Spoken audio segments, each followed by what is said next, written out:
Senator Tuberville, the man who has a problem understanding exactly why does a person have a problem with white nationalists in the U.S.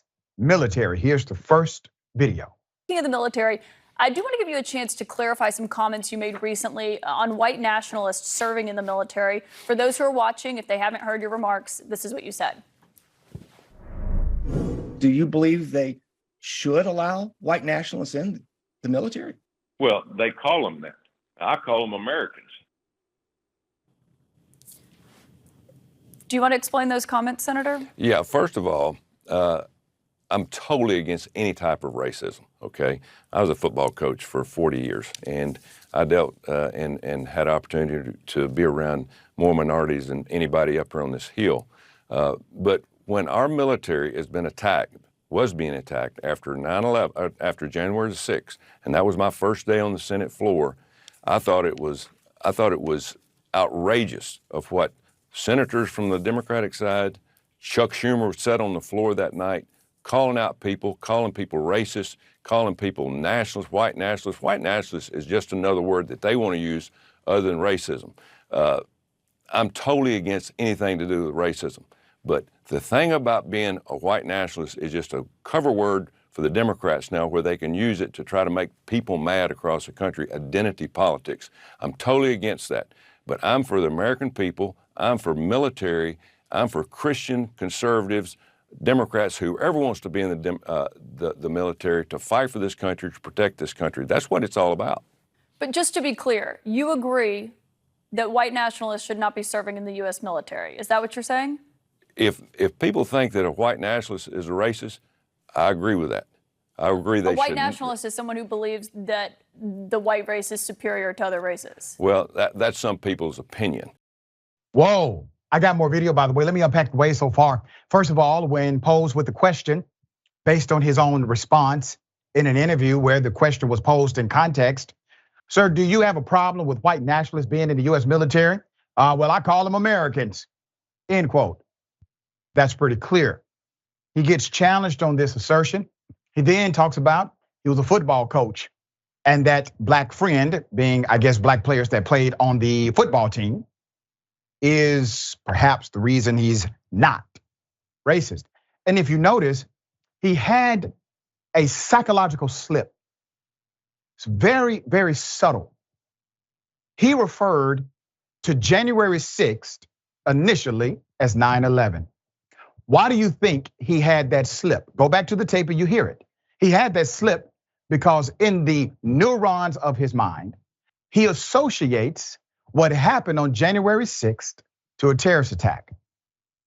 And his brain, in order to find the replacement, went to the nearby neuron that said 9/11.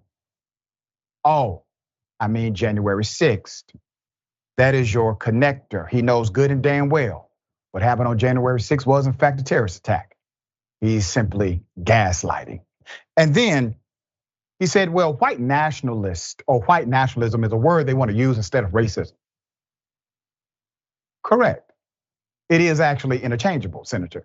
Here's more. Opinion? Pardon? What's your opinion? My opinion of a white nationalist, if somebody wants to call him white nationalist, to me is an American. It's an American. Now, if that white nationalist is a racist, I'm totally against anything that they want to do because I am 110% against racism. But I want somebody that's in our military, that's strong, that believes in this country, that's an American, that will fight along anybody, whether it's a man or woman, black or white, red, it doesn't make any difference. And so I'm totally against identity politics. I think it's ruining this country, and I think that Democrats ought to be ashamed for how they're doing this because it's dividing this country and it's making this country weaker every day. But that's not identity politics. You said a white nationalist is an American. It is identity politics. You said a white nationalist is an American, but a white nationalist is someone who believes horrific things. Do you really think that's someone who should be serving in the military? Well, that's just a name that has been given. I mean, it's not. It's a real definition. There's real concerns about extremism. So if you're going to do away with most white people in this country out of the military, we got huge problems. Huge problems. It's not people who are white. It's white nationalists that have a few probably different beliefs. Right? That have different beliefs. Now, If racism is one of those beliefs, I'm totally against it. I am totally against racism.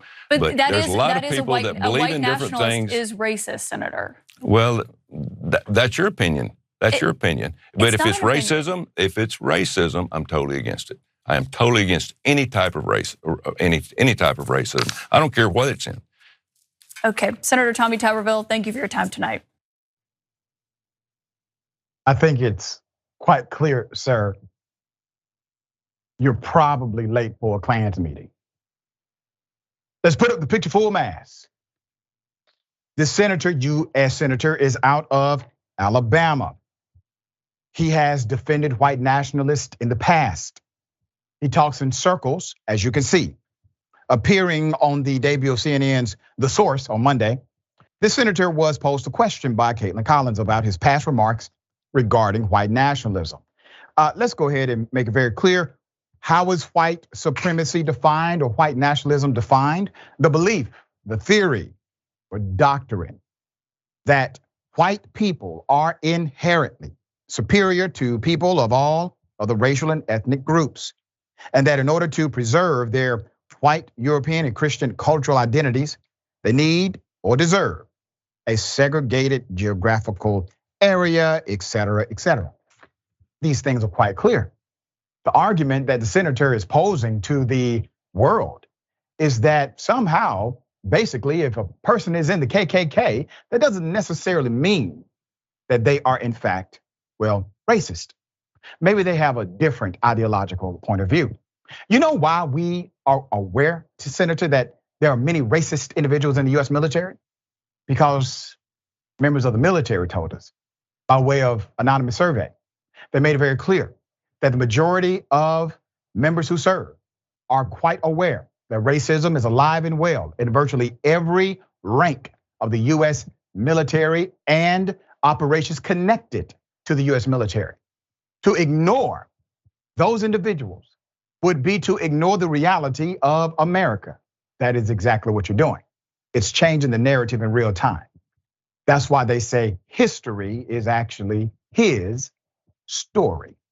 All right, Sharon, nobody's going to be outraged on the right. Nobody will call for his resignation in the US Senate because being openly racist has all of a sudden, once again, become normative.